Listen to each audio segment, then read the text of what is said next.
Actually po, 2018 po na-file yung case sa kanya, and then so until now po,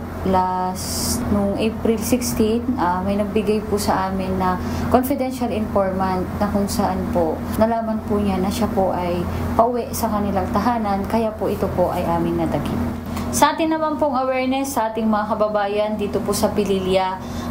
tayo po ay patuloy po ang koordinasyon po natin sa ating mga barangay upang magkaroon po ng mga dialogue and awareness program po sa ating mga kababayan para po mapigilan po ang kaso po ng rape.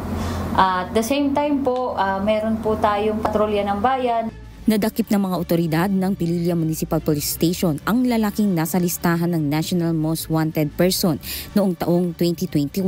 sa isang joint operation katuwang ang mga operatiba ng PIT, Rizal RIU 4A,